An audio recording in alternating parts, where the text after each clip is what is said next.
함께 하실 투자 전문가 나눔엔젤스의 엄철현 대표 모셨습니다. 네, 안녕하세요. 안녕하세요. 오늘 퍼스트 무버 기업인데 첫 번째 기업도 상당히 흥미로운 푸드텍 분야에서 정말 식물성 고기를 만드는 기업인데요. 평가 기준 어떻습니까? 특히 첫 번째 기업 같은 경우는 이제 먹는 문제를 해결하고자 하는 스타트업으로 특히 뭐 재무적인 가치도 중요하겠지만 사회적인 가치를 더 바탕으로 한 굉장히 의미 있는 스타트업으로 생각하고 있습니다. 국내에서 먹는 문제를 뭐 해결하는 어떤 창업이라는 단어를 떠올릴 때 치킨집 뭐 이런 것들이 생각이 나는데 해외처럼 해외의 그런 어떤 육류에 대한 어떤 대체자랄까요? 아니면 보완제 그런 성격의 굉장히 다양한 스타트업들이 있고 또 그런 분야에 굉장히 큰 규모의 자금이 수천억 이상의 투자가 되고 있는데요. 또 그런 도전적인 분야이긴 하지만 정말 해결해야 되는 분야이고 그런 측면에서 또 국내에서 그런 훌륭한 스타트업이 있다고 해서 굉장히 마음이 설레고 또 미래 성장성 측면에서 굉장히 기대됩니다. 그래서 오늘 또 나올 기업의 대표님 모시고 내용 좀 많이 파악하고 싶네요. 네, 그럼 오늘 주인공을 만나보도록 하겠습니다. 국내 최초로 식물성 고기를 개발을 해서 푸드테크의 신시장을 개척하고 있는 퍼스트 무버 기업인데요. 지구인 컴퍼니 민금채 대표 모셨습니다. 네, 안녕하세요. 네, 안녕하세요. 네, 자체 기술로 개발한 100% 식물성 고기로 국내 대체육 시장에 포문을 열었다 이런 평가를 받고 계시고 국내는 물론 해외 시장에도 샘플 수출을 시작할 만큼 국내적으로 관심을 많이 받고 있습니다. 지구인 컴퍼니 어떤 회사인가요? 못생긴 농산물의 재고를 해결하기 위해서 2년 전에 만들었고요. 기존에는 이제 과일이나 채소의 재고를 해결하기 위해서 원물을 저렴하게 팔고 그리고 수확이 끝나서 창고에 쌓여 있는 이제 재고들로 가공식품을 만들었었어요. 근데 곡물 재고가 꽤 많다라는 걸 알게 돼서 이 곡물의 재고를 베이스로 식물성 고기를 만들었고요. 국내에서는 아직 시장에 열리지는 않았어요. 좀 초기 단계이기는 한데 이제 해외에서는 이미 그 시장이 형성되어 있는 단계에 성장을 하고 있는 상황이고요. 저희 고기의 이제 형태가 이제 그 임파서블이나 비욘드의 민트 형태가 아닌 이제 소고기의 슬라이스 형태다 보니까 조금 다른 이제 차별점 때문에 이제 해외 시장에서 조금 더 빠른 속도로 진입할 수 있는 기회들이 생기고 있습니다. 사실 그 못생겼다라는 이유로 버린 농산물 이런 부분에 대해서 혁신적인 가공식품을 또 개발해 오셨다라고 들었습니다. 그리고 이 사업모델이 한 단계 더 나아가서 식물성 대체육까지 이제 발전을 하신 거잖아요. 네. 계기가 좀 궁금합니다. 못생긴 농산물은 생애 주기가 굉장히 짧아요. 그 저온 창고에 보관을 하더라도 이제 손상되는 그 기간이 짧기 때문에 빨리 해결해야 되는 이슈에 대응하기 위해서 조금 레시피 개발 수준으로 R&D를 했었는데 곡물 같은 경우에는 사계절 내내 발생하고 심지어 한 1년, 2년 지난 재고들이 많기 때문에 이건 빠르게 해결하기보다는 부가가치를 높이는 게 되게 중요하다라는 생각을 했고요. 그 R&D를 하는데 총 한 1년 반 정도가 걸렸는데 그 기간에 이제 제가 미국에 출장을 갔다가 임파서블이랑 비욘드를 맛보게 되었고 그 원료 안에 곡물들이 들어간다라는 걸 알게 돼서 저희도 본격적으로 국내에서 발생하는 곡물 재고의 한 300가지 원료들을 다양하게 R&D를 이제 진행을 해서 조금 더 부가가치 높을 수 있는 프로덕트를 만들고 싶었고 이 프로덕트가 결국엔 대체육이 이제 사람들의 라이프 스타일에 뭔가 긍정적인 변화를 줄 수 있는 음식이 되기를 좀 바라는 마음으로 한 1년 6개월에 걸쳐서 개발을 했습니다. 네, 사실 미국에 가서 뭐 푸드테크 검색하면은 이런 대체 식품들이 나오거든요. 뭐 임파서블, 비욘드 이런 거 말고도 뭐 무프리부터 시작해가지고 굉장히 다양한 기술들이 있는데 실제 우리 언리미티드 미트가 이런 외국 제품들 사실 미국이 좀 더 연구를 오래 하긴 했잖아요. 네. 비교해서 어떤 차별점이 있나요? 일단은 이제 비욘드 미트나 임파서블 같은 경우에는 햄버거 형태로 나왔기 때문에 중요한 개발의 이제 QC 포인트가 육즙이라든지 혹은 그 빨간색 고기 색깔 컬러감을 구현을 해서 구울 때 이제 소고기의 그 색깔로 이제 갈변화되는 걸 경험할 수 있게 하는 측면과 씹었을 때 그 식감 이 세 가지 정도의 QC 포인트를 잡고 있어요. 근데 저희는 이제 슬라이스 형태라고 함은 이제 차돌박이나 이제 소고기 구워 드실 때 그 경험에 필요한 QC 포인트에 집중을 했고 그게 텍스처와 이제 식감과 물성이었어요. 그래서 어떻게 보면 패티의 형태랑은 조금 다른 개발 포인트를 갖고 만들었고 이 고기를 드셔보신 이제 외국 분들이 비욘드나 임파서블을 경험하신 분들이 이제 저희 고기를 먹었을 때 또 다른 즐거움을 이제 먹는 즐거움과 보는 즐거움을 경험할 수 있게 되기를 이제 희망하면서 예, 만들었습니다. 사실 저도 모대학에서 이런 그 식물성 고기 만들 때 식감 때문에 3D 네. 프린팅으로 힘줄을 프린트한 거를 썰어서 먹어봤거든요. 이게 사실 이게 많은 기술들이 다 들어가는 네, 맞습니다. 영역인데 우리만의 독자적인 기술력, 어떤 기술력이 제품에 들어가 있다고 보면 될까요?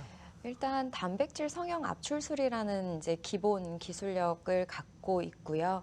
그리고 이 안에 이제 소고기 안에 대체육 안에 그 마이야르 리액션이라는 이제 열 처리를 했을 때 고기의 성질을 드러낼 수 있는 식물성 원료들이 좀 다양하게 필요한데, 근데 저희는 이게 순식물성 이제 원료로 만들려다 보니까 그 고기의 향을 만드는 걸 화학 첨가물을 쓰는 대신에 버섯으로 플레이버를 만든다든지, 그리고 육즙을 구현하기 위한 이제 오일리한 지방산을 좀 특별한 기술로 좀 접목시켜서 원료를 개발한다든지, 그래서 다양한 원료들을 한 18가지 정도의 원료를 단백질 성형 압출술이라는 방식으로 만들었습니다.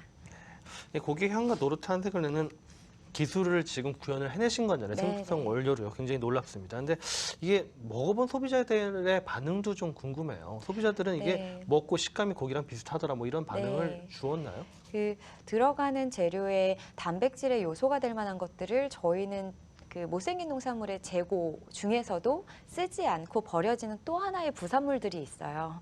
그런 부산물들을 사용을 해서 만들었는데, 실제로 이걸 소비자분들이 어떻게 느끼는지가 궁금해서 6개월 동안 고기를 들고 다니면서 시식을 진행을 하고 팝업을 되게 다양하게 진행을 해서 한 만 명 정도 저희 고기를 이제 제품 출시하기 전에 맛보셨는데, 78% 정도는 먼저 얘기하지 않으면 식물성 고기인지 알지를 못했습니다. 특히 이제 그 새로운 식재료에 대한 호기심이 많으신 셰프님들이 연락이 많이 오셔서 저희 언니미트를 가지고 다양한 메뉴를 좀 개발을 해보고 싶다라고 하셔서 한 10분 정도의 셰프님들이 지금 현재 메뉴 개발을 하고 계시고, 그중에 한 3개 정도의 레스토랑에서는 현재 언니미트 메뉴를 판매하고 있습니다. 앞으로 성장 가능성 위주로 좀 더 질문을 드려보겠습니다. 식물성 대체육은 전 지구적으로 큰 가치를 갖고 있잖아요. 근데 이런 가치 때문에 빌 게이츠가 투자한 임파서블 푸드 같은 스타트업들이 사실 천문학적인 이제 밸류가 형성이 되고 있죠. 근데 이 시장의 규모와 앞으로의 성장 가능성 어떻게 보십니까? 2023년 정도에는 대체육 시장 규모가 7조 원이 될 거로 예상을 하고 있고, 미국 시장에 한해서요. 한 매년 한 7.2% 정도 성장을 하고 있으나 성장 속도를 봤을 때는 그 이상이 될 거로 예상을 하고 있어요. 더 이 시장의 규모가 커지려면 더 많은 아이템이 나와야 된다고 생각하고, 더 혁신적인 기술을 더해서 대체육의 범위가 훨씬 더 넓어져야 이 규모는 훨씬 더 커질 수 있고 소비자들도 경험할 수 있는 그 스펙트럼이 넓어질 수 있다고 생각합니다. 이게 협업들이 되게 중요하잖아요. 네, 어쨌든 맞습니다. 미국에 있는 회사들은 자체적으로 협업 네트워크가 잘 갖춰져 있는데 네. 앞으로 협업 틀에 대한 구축 어떻게 계획하고 계십니까? 최근에 한 이제 몇 개월 안 됐는데 저희도 이 시장 규모를 좀 키우기 위해서 글로벌 시장을 특히 준비하면서 저희가 이 밸류 체인에서 R&D, 생산, 물류, 유통까지 모두 다 할 수 있는 인프라를 충분히 대기업만큼 갖추고 있지 않기 때문에 저희가 되게 빈약하다고 생각하거나 부족한 부분에 있어서는 공고한 협업 체계가 굉장히 중요하다고 생각을 하고 있고요.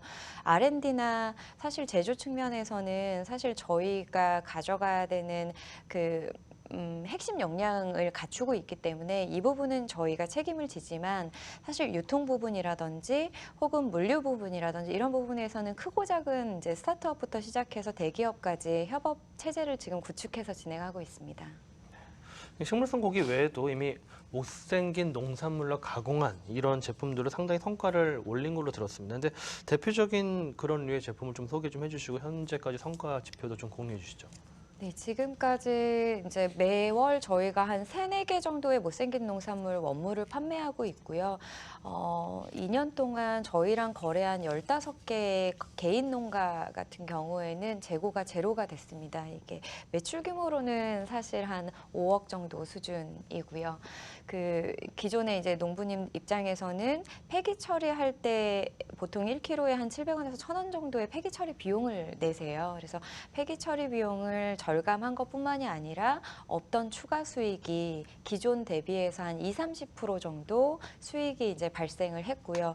저희는 또 원물을 판매한 거 외에 그러니까 여기에 부가가치를 더할 수 있는 뭐 이를테면 자두를 판매하고 끝나면 자두병조림을 만들어서 또 3개월 동안 유통을 하고 귤 판매 시기가 끝나면 귤 스프레드를 만들어서 또 한 6개월 동안 판매를 하고 그래서 저희는 현재 올해 연매출은 한 10억 정도가 되고 있고요. 여기에 이제 농가에서 기존에 없던 수익이 발생했던 것을 굉장히 긍정적인 신호로 보고 있고 원물 판매에서 끝나는 게 아니라 여기에 부가가치를 더했을 때 그 시장성이라든지 가격 측면에서의 어떤 경쟁력을 더 다양하게 만들어갈 수 있다라는 실험을 충분히 한 것 같습니다. 그 향후 그 식물성 고기를 통한 비즈니스 확대 전략은 어떻게 되시는지 궁금하고요. 그리고 또 해외 진출 플랜도 좀 말씀해 주세요.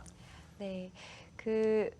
비욘드 미트나 임파서블의 기술력이 정말 뛰어나다는 거는 이제 누구나 다 알고 있는데 지구인 컴퍼니에서 만든 언리미트가 뭐가 다르냐라고 하면 기술적인 측면 외에 이제 소셜 임팩트적인 측면에서는 저희는 영양학적인 불균형뿐만이 아니라 재고를 해결하기 위해서 개발했고 그리고 이게 그 소비 측면에서 이제 생산자와 소비자가 상생할 수 있는 구조를 만들어가는 데에 이제 기술은 사실은 수단이라고 생각을 하고 개발을 했었거든요. 근데 수단이라고 하기에는 너무 어려운 기술이었고요. 이런 어떤 가치를 갖고 있는 상품이라는 것에 대해서 글로벌 시장에서는 더 그 관심을 가져주고 있어요. 그래서 지금 현재는 내년 한 1분기 정도에는 홍콩이랑 싱가포르랑 대만에서는 언리미트 판매가 시작이 될 예정이고요. 미국에서는 내년 2분기 정도에 저희가 풀무원이랑 MOU를 지금 체결을 했고 2분기 정도에 식물성 고기로 만든 HMR 상품이 메인스트림 유통 채널들 트레이더조나 홀푸드마켓 쪽으로 진입을 할 예정입니다. 새로운 영역을 사실 개척한 퍼스트 무버 기업들이 상당히 어렵잖아요. 특히 네, 우리나라에서 네. 식물성 고기라고 하면은 좀 낯서니까 네, 여러 가지 맞습니다. 뭐 비전짓이라든지 또 조직을 이끌어가는 데 있어서 상당히 어려움이 있으셨을 네, 것 같아요. 맞습니다. 어떤 비전을 극복을 하셨습니까? 사실 이제 R&D 측면에서 기존에 만들었던 과체 가공식품 같은 경우에는 저희가 메뉴 개발하는 셰프가 한 5분 정도가 계세요. 그래서 조금 간단하게 맛있게 만드는 게 되게 중요하고 위생적으로 생산하는 게 되게 중요한 거였다면 식물성 고기는 사실 R&D를 셰프가 하기에는 너무 고난이도의 기술이기 때문에 식품공학자나 영양학 박사 등이 같이 이제 붙어서 했어야 됐어요. 그래서 30개의 프로젝트를 쪼개서 텍스처, 뭐 물성, 뭐 단백질, 영양 성분 등등을 쪼개서 사실 30명 정도의 식품공학자와 영양학 박사가 붙어서 같이 개발을 했고 이 전체를 컨트롤하는 데 있어서 제가 식품공학을 전공한 게 아니다 보니까 그 부분의 어려움이 좀 컸고요. 다만 그 부분에서 다행히 이끌어갈 수 있었던 건 제가 한 5년 가까이 농가를 다니면서 원료에 대한 그 DB를 굉장히 많이 알고 있었고 그 DB의 특성을 굉장히 깊이 있게 공부를 해서 사실 그 DB를 오히려 식품공학자 분들에게 전달을 해서 이 원료의 이런 특징을 살려서 텍스처를 좀 만들어 보면 어떻겠냐라는 제안을 좀 많이 드렸어요. 그리고 실제로 그런 부산물들을 감자의 뭐 부산물이라든지 땅콩에서 나오는 땅콩 나물이라든지 뭐 이런 원료들을 이제 계속 공급하면서 원료에 대한 특성을 그 기술적으로 이제 테크닉적으로 이제 살려내는 부분의 협업이 그래서 좀 가능하지 않았나 싶습니다. 네. 최종 평가를 해볼 시간인데요. 대표님, 뭐 정말 그 농가들의 문제까지 아울러서 해결한 되게 좋은 스타로 보입니다. 투자 라운드 어떤 라운드로 보십니까? 투자 라운드 이미 시리즈 A의 대규모 펀딩이 잘 성공적으로 유치된 상태이고요. 그래서 그러한 대규모의 자금이 유입됐으니까 그 자금으로 이제 실적을 이제 2020년도에 또 더 큰 성장을 만들어내셔서 이제 시리즈 B를 만들기 위한 어떤 그런 지표에 대한 관리 또 성장에 대한 계획을 잘 네. 짜셔야 될 것 같습니다. 뭐 내년 내후년 만약에 뭐 투자를 한다 하면은 최종 평가 그때 기준으로 얼마입니까? 뭐 밸류에이션 뭐 기준으로 봤을 때 시리즈 B 단계에서 사실은 제조업이라는 뭐 한계점이 있을 수는 있지만 우리가 풀고자 하는 문제가 워낙 사회적 가치가 크고 또 뭐 어떤 소셜 임팩트적으로 봤을 때도 전체적인 어떤 그 음식물을 줄이기 위한 노력들이 굉장히 산정이 되게 뭐 수치적으로 산정하기 어려울 정도로 굉장히 큰 분야라서요. 또 그렇기 때문에 자본도 굉장히 많이 투여될 산업인 것 같습니다. 그래서 그런 측면에서 봤을 때는 밸류에이션 기준으로 한 600억 정도의 밸류를 받아서 시리즈 B 단계에서는 한 100억 정도의 대규모 자금이 유입되어야지만 또 해외 글로벌 기업들, 유사 기업들과 경쟁할 수 있는 발판을 만들 수 있을 것 같고요. 그런 측면에서 또 HMI라는 요소들도 굉장히 중요한 요소라고 생각하고 있는데요. 뭐 풀무원뿐만 아니라 뭐 CGL이라든가 기존의 키친을 갖고 있는 대기업 그리고 또 HMR 또 분야에 또 특화된 이제 스타트업들도 있거든요. 그런 쪽하고 굉장히 좀 시장을 빨리 펼쳐내서 전체적으로 성장의 어떤 우리의 제품에 대한 얼리미티드된 인지도를 빨리 확산시키는 것이 굉장히 핵심적으로 중요하다고 생각하고 있고요. 또 국내뿐만 아니라 또 이렇게 해외 쪽에 또 뭐 버클리 쪽 베이스에 계신 또 투자를 잘 또 받으셨기 때문에 또 해외 진출에 대한 부분도 같이 병행해서 빠르게 좀 펼쳤으면 좋겠습니다. 네. 민 대표님 오늘 평가 들으신 소감과 앞으로의 목표와 계획에 대해서 한 말씀 부탁드립니다. 네, 꼭 그런 회사가 될 수 있게 발로 뛰어보고 싶고요. 한국에서 푸드 스타트업 플랫폼 비즈니스를 하지 않고 프로덕트를 갖고 있는 그 회사가 사실 글로벌 시장에 진출하는 게 굉장히 어렵다라는 거를 선배들한테 많이 들었어요. 그래서 기술력뿐만이 아니라 저희가 갖고 있는 BM을 미국 시장에 진출을 해서 상품만 판매를 하는 게 아니라 저는 현지에 저희의 언리미트 공장을 만들고 현지에서 발생하는 재고를 또 해결할 수 있는 방식의 로컬라이징 BM을 통해서 글로벌 시장에 꼭 진출을 해서 저희가 국내산 농산물 또 국내산 기술력으로 만든 것이 여기에서 끝나는 게 아니라 더 넓은 세상에서 빛을 좀 볼 수 있는 그런 날이 올 수 있도록 최선을 다해서 뛰겠습니다. 네. 앞으로 정말 퍼스트 무버 기업을 넘어서 전 세계의 어떤 대체육, 더 나아가서 푸드테크를 선도하는 글로벌 스타트업이 되시기를 기대해 보겠습니다. 오늘 나오셔서 감사드립니다. 감사합니다.